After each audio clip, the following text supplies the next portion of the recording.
खुद वज़ीर आज़म मोदी ने एक तकरीर में कहा था कि अगर रफाल होता हमारे पास तो सूरत हाल अलग होती।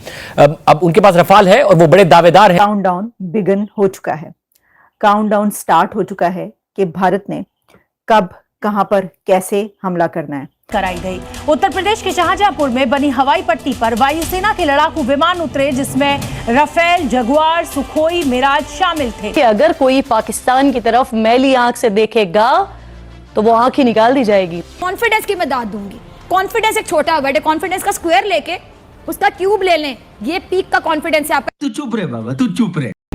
यूपी के शाहजहांपुर में इन फाइटर जेट की गर्जना 1000 किलोमीटर दूर इस्लामाबाद तक ऐसी पहुंची कि पाकिस्तान बस इसे देखता रह गया। एक एक कर Rafale, Sukhoi, Miraj, Jaguar, MiG-29, C-130J और MI-17 का शौर्य जब दिखा तो पाकिस्तान को मानो काल नजर आ गया। माय गॉड, जंग का बगल बच चुका है। पर है कि भारत ने अपने राफेल फाइटर जेट्स में ब्रह्मोस मिसाइल को लगा दिया है। पाकिस्तान का खौफ बढ़ाने के लिए भारत ने अपने राफेल फाइटर जेट्स में ब्रह्मोस NG को तैनात कर दिया है। तौबा, इस्तग़फ़ार, तौबा तौबा तौबा। सिचुएशन में अगर हम हैं कि भारत पहल करता है, 24 से 36 घंटे का हाई अलर्ट है, कहां हम खड़े हैं, कहां भारत खड़ा है। जो उसके राफेल, मिराज और जैगवार फाइटर जेट्स हैं, वो गंगा एक्सप्रेस वे पर उन्होंने फ्लाई पास्ट किया है।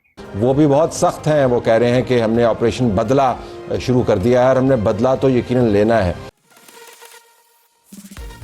में जो गंगा एक्सप्रेसवे है वहां की बात कर रहे हैं। अब गंगा एक्सप्रेसवे जो है ना, वो उसकी अपनी एक सिग्निफिकेंस है, अपनी एक इंपॉर्टेंस है।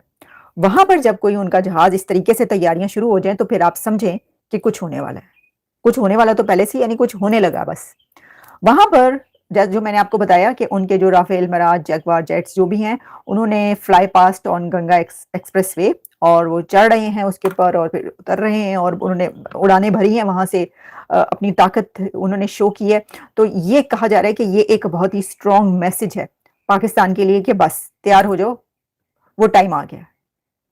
अब पाकिस्तान के लिए मैसेज ये है गंगा एक्सप्रेसवे पे ये फ्लाई पास्ट का जेट्स का कि वो समय आ गया है, वक्त आ गया है, टाइम आ गया है, अब हम वो करने जा रहे हैं जो हमने करना था। ये इंडिया कह रहा है, कह रहे हैं कि इंडिया की तरफ से स्ट्रॉन्ग मैसेज है ये जो गंगा एक्सप्रेसवे पे जो हो रहा है। तो पाकिस्तान को समझ ही क्या होगा, ठीक है। तो समझ तो आई गई है और आ जाएगी। अच्छा, अब मैं देख रही थी कि जी दूसरी तरफ जो है वो क्या चल रहा है, तैयारियां चल रही हैं उस तरफ भी, खूब तैयारियां। वो मैंने जैसे आपको पहले भी बताया था कि जो LOC और उसके आसपास जो कह रहे हैं कि विलेजेस हैं या जो भी हैं, वहां पर लोगों को जो है मतलब इन्फॉर्म किया गया कि भाई ये कर लो, ये कर लो।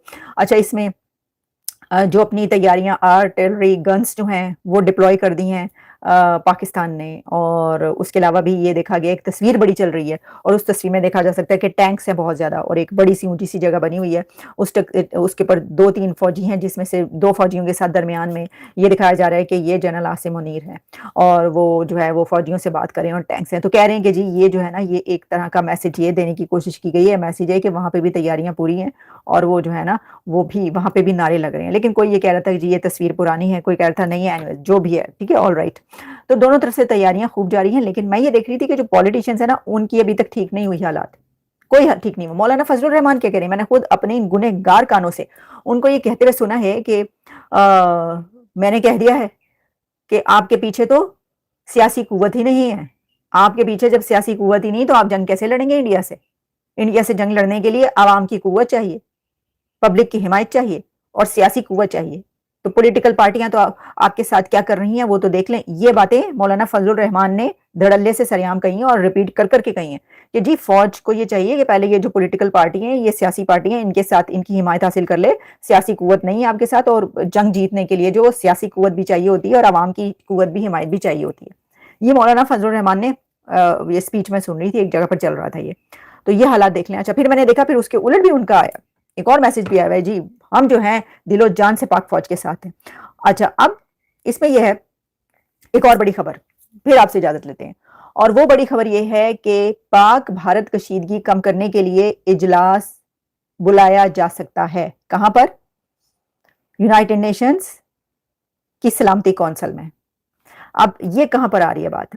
वो कह रहे हैं कि जी पाकिस्तान और भारत के बीच ये जो कॉन्फ्लिक्ट एक रेस हो चुका है और इसके बीच जो है वो काफ़ी एस्केलेशन हो चुकी है, तो दोनों कंट्रीज़ की ये कम करने के लिए ये कोशिश की जा रही है कि इसको जो है ना वहाँ पे कोई इस तरह का इजलास बुलाया जा सके, कोई मीटिंग बुलाई जा सके सलामती कौंसिल में कि भाई ये जो है एस्केलेशन ख़त्म करवाओ और बातचीत करवाओ। कुछ नहीं लिखा इसके अंदर, कौन कर रहा है, किसकी ये कोशिशें हैं, किसने कहा है कि मीटिंग बुलाई जाएगी, यूनाइटेड नेशंस की कौन सी अथॉरिटी ने कहा है कि हम ये मीटिंग बुलाने जा रहे हैं या हो सकता है ऐसा, ये कुछ नहीं लिखा हुआ। इसका मतलब ये है कि क्योंकि ये जियो न्यूज़ में, इसका मतलब ये है कि पाकिस्तान ये कोशिश कर रहा है कि यूनाइटेड नेशंस की सलामती कौंसिल में कोई ऐसी मीटिंग हो कि जो दोनों कंट्रीज के बीच बचाव कराए। तो ये बात आप जान लें कि बीच बचाव अब नहीं हालात हो रहे, क्योंकि अब तो vice president JD Vance America ने भी ग्रीन सिग्नल एक तरीके से जो है वो दे दिया और उन्होंने कह दिया कि हाँ जी हमला करना है, इंडिया ने हमला करना है, बस जरा देखभाल लें थोड़ी सी। वो मिसाइल आके गिरा था ना मियाँ चुन्नू में टाकी शाकी मारते हुए, उन्होंने कहा चलो ठीक है टाकी वाकी मारते हुए कुछ चल जा रहा है, कुछ ज्यादा भी चीजें चल जाएं, बस कुछ ज्यादा तबाही ना हो, ये देख लें। ये एक तरीके से आप इसको ऐसे ले सकते हैं। तो अब आप जो है क्या उम्मीद रखते हैं, अब आप देखें, इंतजार करें और हम भी इंतजार कर रहे हैं, हम देख रहे हैं कि क्या होता है। लेकिन आप ये देखें कि कितने चिल आउट है वो, उन्होंने सब करना है, भारत ने सब तैयारियां जारी हैं, लेकिन कोई खौफ का कोई ऐसा आलम नहीं है। वहां पे इतनी बड़ी बड़ी जो है वो हो रही है, कॉन्फ्रेंसेज हो रही है, वेव समिट हो रही है। मेरा आप इससे पहले वाला प्रोग्राम उठाकर देखें, उसमें मैंने उस समिट की बात की है, बड़ी शानदार जबरदस्त समिट हो रही है। क्या ये होते हैं गट्स, किसी इंडिविजुअल में भी हो सकते हैं और किसी कंट्री में भी हो सकते हैं कि आप एक बड़े क्रूशियल मोमेंट पर हैं, एक कॉन्फ्लिक्ट जन्म ले चुका है, आपने एक बहुत बड़ी स्ट्राइक करनी है, उसके लिए फुल टाइम तैयारी होनी है, लेकिन आप ऐसे शो कराएं और कोई गल ही नहीं, देख लांगे हैं क्या, कौन सा हमला, कौन सी बात, समिट हो रही है जी, दुनिया के 75 कंट्रीज आए हुए वहां पे। आप ये देखें इस सिचुएशन में भी ट्रैवल एडवाइजरी जारी होती है कि इधर नहीं जाना उधर नहीं जाना, वहां पे लोग आए हुए 75 मुल्कों के। ये है सूरत हाल। तो ध्यान से देख के, आपको जिसको दुश्मन कहते हैं वो एक ऐसा दुश्मन है जो कि जिसकी बड़ी कैपेबिलिटी है, हर तरीके से उसकी कैपेबिलिटीज हैं। जय हिंद दोस्तों, आपका फास्ट नॉलेज फैक्ट में स्वागत है। उत्तर प्रदेश के शाहजहांपुर जिले के सामने आई है, जहां हमने पूरी दुनिया को यह भी बता दिया है कि हमारे एक्सप्रेसवे इतने मजबूत है कि जरूरत पड़ने पर यहां लड़ाकू विमान को भी उतारा जा सकता है। जलालाबाद में गंगा एक्सप्रेसवे पर बनी एयर स्ट्रिप पर शुक्रवार को भारतीय वायुसेना की ताकत देख पाकिस्तान भी थर्रा गया। इस आधुनिक एयर स्ट्रिप की लंबाई 3 किलोमीटर है। इस पर भारतीय वायुसेना के राफेल, मिराज, जैगुआर जैसे एडवांस फाइटर जेट ने दिन में टच एंड गो रिहर्सल्स करके अपनी शक्ति और कौशल का प्रदर्शन किया। साथ ही यह भी बताया है कि भारतीय वायुसेना के लड़ाकू विमान रात में इस क्रम में दोहराएंगे कि पाकिस्तान के होश उड़ जाएंगे। 594 किलोमीटर लंबा यह मेरठ से प्रयागराज को जोड़ता है। यह एक ऐतिहासिक प्रोजेक्ट है। इसके अलावा राफेल में ब्रह्मोस भी सेट कर लिया गया है।